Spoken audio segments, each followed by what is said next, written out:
नमस्कार मित्रों, मैं डॉक्टर आनंद जयंत काले, कंसल्टेंट प्लास्टिक सर्जन और director lake city hospital Bhopal, एक नए वीडियो के साथ आपके सामने उपस्थित हूँ। आज हम बात करेंगे डायबिटिक फुट के बारे में।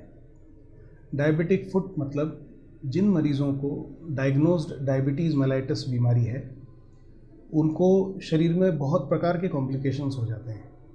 उन कॉम्प्लिकेशंस में जो सबसे कॉमन कॉम्प्लिकेशंस हैं, उनमें कार्डियक कॉम्प्लिकेशन मतलब हार्ट में होने वाले प्रॉब्लम्स, रेटिनल इंजरी जैसे कि आँखों के अंदर होने वाले डायबिटिक रेटिनोपैथी, इसके अलावा किडनी के ऊपर जोर या डायबिटिक नेफ्रोपैथी, और पैरों में होने वाले इन्फेक्शंस या घाव जिनको हम बोलते हैं डायबिटिक फुट कॉम्प्लिकेशंस या डायबिटिक फुट इन्फेक्शंस।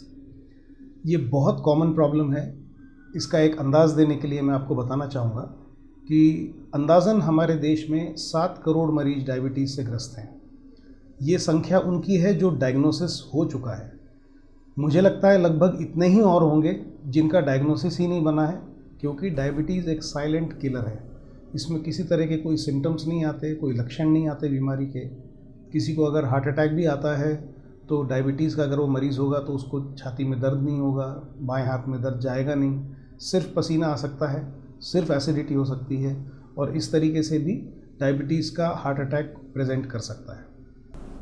उसी प्रकार डायबिटीज़ में चूँकि शरीर में शक्कर की मात्रा बढ़ जाती है, और 2 स्पेसिफिक प्रॉब्लम्स जो डायबिटीज़ के मरीजों में पैरों में हो जाती हैं, इनको हम बोलते हैं न्यूरोपैथी। इसका मतलब पैरों की जो नसें, नर्व्स जो पैरों के सेंसेशंस को हमको बताती हैं, जिनको हम सेंसरी नर्व्स बोलते हैं, वो इंज्योर हो जाती हैं, डैमेज हो जाती हैं, जिसकी वजह से सेंसरी न्यूरोपैथी हो जाती है पैरों में।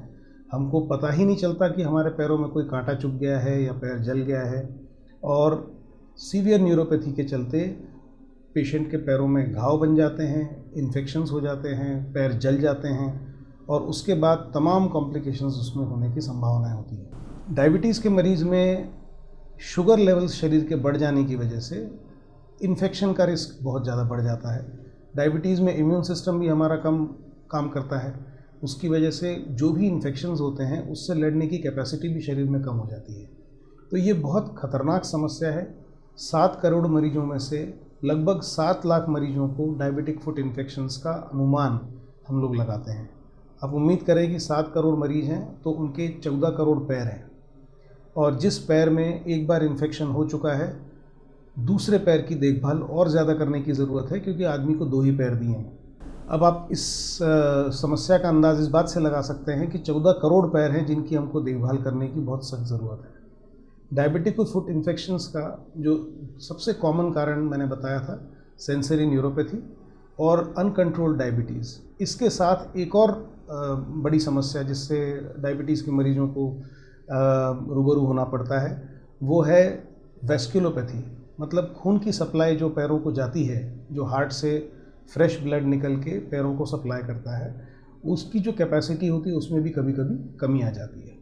तो अगर हम मोटा मोटी अंदाज से देखें तो अगर हमारे 100 डायबिटीज़ के पैरों के इन्फेक्शंस हैं, उनमें से 70% जो होते हैं उनमें न्यूरोपैथी होती है, 20% ऐसे होते हैं जिनको वेस्कुलोपैथी होती है, मतलब इनको ब्लड सप्लाई की समस्या होती है, और तीसरे 10% ऐसे होते हैं जिनको दोनों समस्याएं साथ में होती हैं, मतलब वेस्कुलोपैथी भी होती है और न्यूरोपैथी भी होती है। जटिल समस्या है।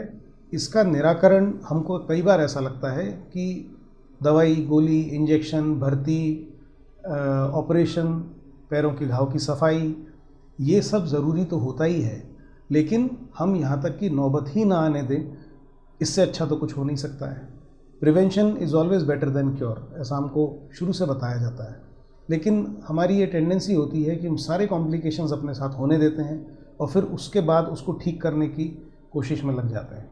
हम लोग जब भी किसी डायबिटिक फुट इन्फेक्शन के पेशेंट को देखते हैं, या डायबिटिक फुट अल्सर के पेशेंट को देखते हैं, या किसी पेशेंट में डायबिटिक फुट में पैरों में आर्किटेक्चरल चेंजेस हो जाते हैं, जिसको हम लोग शार्कॉट डिफॉर्मिटी बोलते हैं, ये उन लोगों को ज़्यादा होती है जिनको सीवियर न्यूरोपैथी हो जाती है, जिनके पैरों के सेंसेशंस ख़राब हो जाते हैं, तो उनके पैरों की संरचना भी बिगड़ जाती है। तो इसकी वजह से ऐसी जगहों पे भी अल्सर्स या छाले हो जाते हैं जहाँ पे होने की गुंजाइश नहीं होती है। इनके ट्रीटमेंट्स मेजॉरिटी ऑफ टाइम जिनमें न्यूरोपैथी है और जिसमें अभी इन्फेक्शन सेट इन नहीं हुआ है, उसका ट्रीटमेंट न तो दवाई है, न गोली है, न इंजेक्शंस है। उसका ट्रीटमेंट है अनुशासन, डिसिप्लिन। अनफॉर्चुनेटली अगर हम पेशेंट को ये सलाह देते हैं कि वो जो पैर का घाव है, अगर उसके ऊपर से शरीर का 60 किलो वज़न जाता रहेगा तो वो छोटा सा घाव कभी नहीं भरेगा। और चूंकि आपको न्यूरोपैथी है, आपको प्रोटेक्टिव रिफ्लेक्स नहीं है, आपको ये बताने वाला कोई नहीं है कि ये यहाँ पे घाव है और इसकी वजह से आपको तकलीफ़ हो रही है अंदर ही अंदर। चूँकि दर्द मालूम नहीं पड़ता, इसलिए पेशेंट उसको निगलेक्ट करते हैं। जब वो घाव पक के हड्डी तक चला जाता है, जब वो नासूर बन जाता है, तब जाके हम अस्पताल में डॉक्टर को दिखाते हैं और उसकी सलाह लेते हैं। इसका एक्चुअल ट्रीटमेंट ये होता है कि चूँकि न्यूरोपैथी है, पेशेंट को पैरों में सुन्नपन है, तो उस हिस्से को आपको ऑफलोड करना पड़ता है। ऑफलोडिंग का मतलब ये होता है कि आपको उस जगह से शरीर का प्रेशर हटा देना है।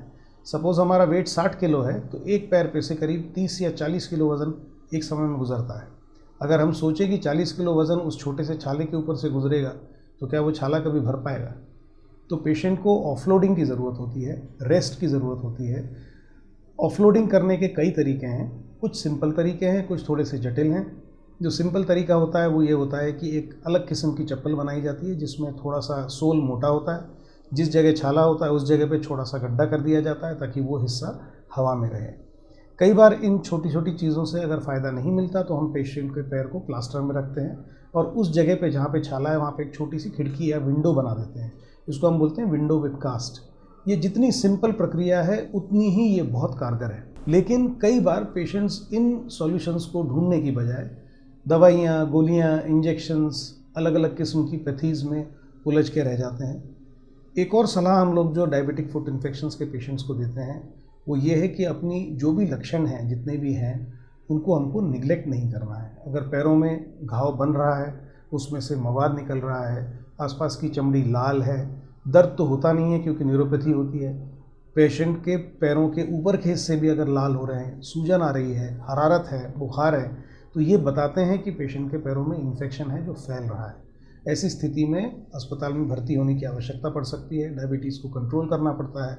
डायबिटीज़ के घाव के साथ डायबिटीज़ के जो शुगर लेवल्स हैं वो फ्लक्चुएट करते हैं, तेज़ी से ऊपर जाते हैं, नीचे आते हैं।